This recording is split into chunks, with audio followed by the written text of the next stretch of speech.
Warga Nahdliyin berduka. Nahdlatul Ulama, organisasi Islam terbesar di dunia yang pimpinan tertingginya Raisam PBNU seharusnya ditempati oleh ulama yang bijaksana, ternyata diduduki oleh manusia yang dari mulutnya justru keluar fitnah kepada umatnya. Lah sekarang PC-PCNU itu dimasuki, terutama di Solo Raya itu sudah kena. Nanti akan saya usahakan supaya dibenahi itu PCN-PCNU yang sudah mulai menolak wirid yang sering kita baca, Rabitul Haddad dan semua. Nah ini kan sebenarnya kalau kita membuka telinga agak lebar dikit, ini sebenarnya bukan suaranya Kiai Imad, bukan suara saya, bukan suaranya Kiai Ubaidillah, tapi ini kan hampir merata sebenarnya. Nggak ada yang mendekati cabang-cabang itu ya karena ini kebenaran, otomatis kan ya diterima dengan lapang dada kan. Dan nanti pada gilirannya ya masyayikh kita, Kanjeng Syekh Abdul Qadir Jailani sudah mulai digarap, Syed Muhammad Ali Al-Maliki juga diragukan nasabnya, nanti digilir semua. Di belakang itu siapa? Wahabi.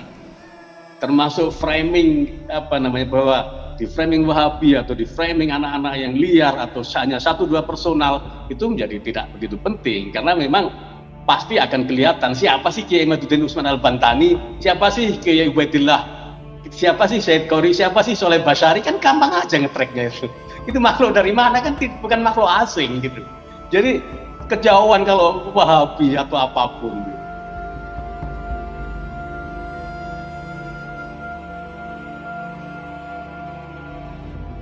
Hilang tak berbekas sudah rasa hormat dan tazim kita kepada Miftahul Akhyar, Raisam PBNU yang sama sekali tidak bisa menjaga mulutnya ketika berbicara, sehingga dengan kata-katanya tersebut telah melukai hati jutaan warga Nahdlatul Ulama di seluruh dunia. Dengan sangat tega dia menfitnah gerakan kita para pejuang dan pendukung setia para Kiai Zuriat Wali Songo penyebar agama Islam di Nusantara sebagai gerakan Wahabi yang tujuan akhirnya adalah ingin menghancurkan NU dan juga negara. Kita pun dinarasikan oleh dia seperti kaum Khawarij yang dulu disebutkan Rasulullah, di mana kaum tersebut terlihat sebagai muslim yang taat hanya nampak dari luarnya saja, yang pada masa kekhalifahan Sayyidina Ali mereka ditumpas karena berusaha memberontak kepada negara. Dan yang paling menyakitkan dari semua fitnahan yang dia lontarkan adalah dia menfitnah setelah menafikan nasab kaum Habib keturunan Ubaidillah. Pada gilirannya kita akan menafikan semua nasab para masyayikh Nahdlatul Ulama, termasuk nasab Syekh Abdul Qadir Jilani, leluhur Wali Songo yang berarti juga leluhur para Kiai Nusantara yang justru selama ini kita perjuangkan dengan berdarah-darah.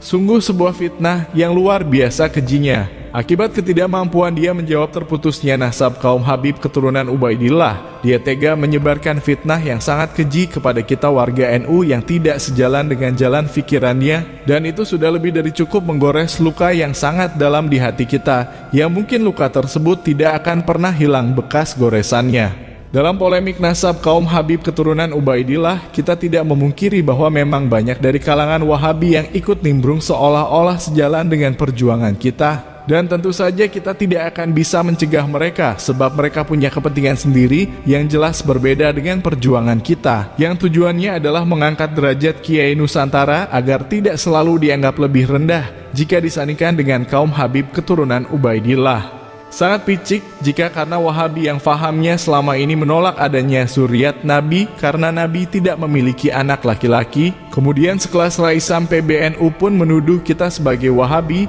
hanya karena menolak satu klan saja yang mengaku sebagai klan keturunan Nabi, yakni klan Ba'alawi. Sebagai Raisam PBNU seharusnya dia bisa membuka mata lebar-lebar dan tidak berpura-pura tuli dan buta bahwa gerakan kita perjuangan Wali Songo Indonesia justru berjuang untuk menunjukkan kepada dunia bahwa para ulama Nusantara keturunan Wali Songo adalah zuriat Nabi yang sangat bisa untuk dibuktikan kebenarannya. Maka atas dasar apa Miftahul Akhyar kemudian menfitnah kita, pada gilirannya akan menafikan nasab Syekh Abdul Qadir Jilani leluhur Wali Songo yang berarti juga leluhur para Kiai Nusantara. Sementara selama ini kita sangat berdarah-darah menunjukkan kepada dunia bahwa para Kiai Nusantara lah zuriat asli Rasulillah yang selama ini menghuni bumi Nusantara. Sangat miris dan membuat malu seluruh warga Nahdliyin di seluruh dunia. orang yang menduduki jabatan Raisam, pimpinan tertinggi Jamiyah Nahdlatul Ulama, bisa-bisanya menanggapi sebuah kajian ilmu dengan fitnah, yang tujuannya adalah supaya umat tidak percaya pada kebenaran yang ada dan tetap menganggap kaum Habib adalah zuriat Rasulillah.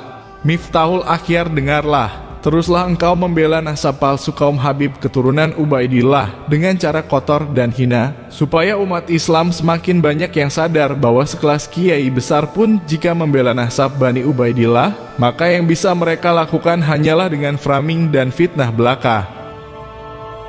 Sebagaimana disampaikan Kiai Miftahul Akhyar, pengkritik klan Ba'alawi adalah Wahabi, pengkritik klan Ba'alwi menggarap Syekh Abdul Qadir Jilani. Benarkah demikian?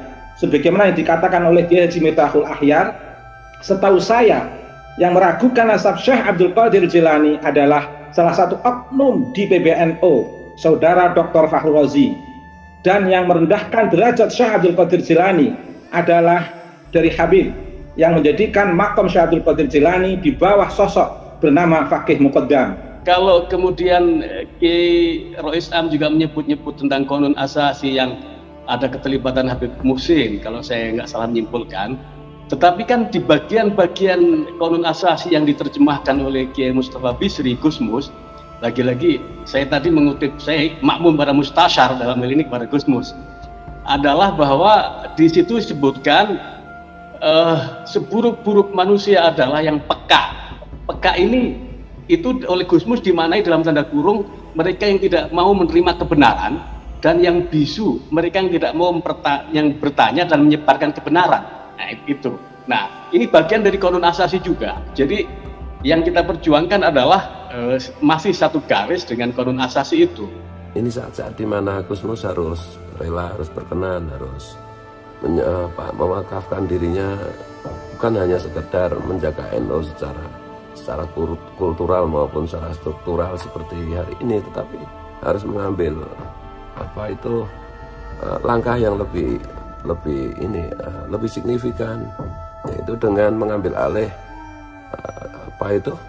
posisi Rais Ngam PBNU dari Kiai Miftahul Akhyar yang juga kita cintai. Saya bukan Khawarij, saya bukan Syiah, saya bukan Wahabi, tapi gerakan ini tumbuh dari realitas sosial.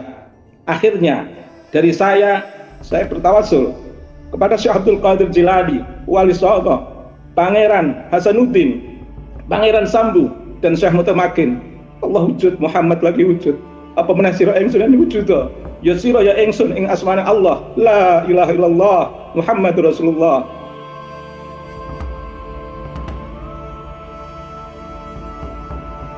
Terima kasih Al-Mukarram Kiai Haji Miftahul Akhyar, telah engkau goreskan luka yang begitu dalam di hati kita, para pejuang pelurusan nasab dan sejarah Nusantara. Luka yang telah engkau goreskan tidak akan mungkin bisa kita lupakan selama kita masih bernafas di atas dunia, sebab air mata ini pun jatuh tanpa terasa ketika mendengar fitnahanmu yang luar biasa kejinya.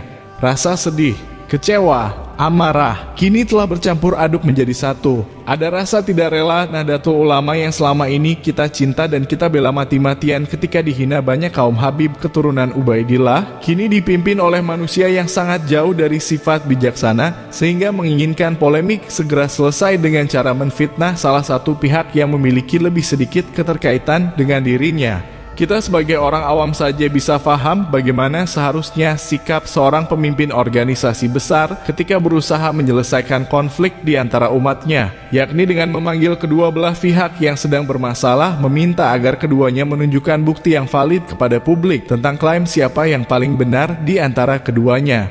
Hal sesederhana itu pun para petinggi PBNU sama sekali tidak ada sedikit pun niat untuk melakukannya. Malah dengan sengaja menyebarkan fitnah bahwa salah satu pihak yang sedang berkonflik sejatinya hanya ingin menghancurkan NU dan juga negara. Maka sangat wajar jika kemudian kita warga Nahdiyin yang ada di bawah terus bertanya-tanya, ada apakah gerangan di balik itu semua? Apakah benar klan Ba'alawi telah menggelontorkan dana yang begitu besar, yang mana dana tersebut telah disumpalkan ke mulut orang-orang penting seperti para pengurus pusat Nahdlatul Ulama, agar mereka semua turut serta dalam menyelamatkan nasab kaum Habib keturunan Ubaidillah, dengan cara membusukkan tokoh-tokoh yang telah berhasil menyadarkan sebagian besar umat Islam bahwa kaum Habib adalah kaum keturunan palsu Rasulillah. Ingatlah, Sekeras apapun kalian semua ingin membungkam suara kita supaya diam dan tidak mempermasalahkan lagi nasab kaum Habib keturunan Ubaidillah, akal waras umat manusia justru akan terbuka dengan sendirinya bahwa usaha kalian membela nasab kaum Habib dengan cara menyebarkan fitnah yang begitu biadabnya adalah wujud dari keputusasaan kalian semua yang tidak mungkin bisa lagi membuktikan kepada umat Islam bangsa Nusantara bahwa kaum Habib adalah benar keturunan dari Rasulullah.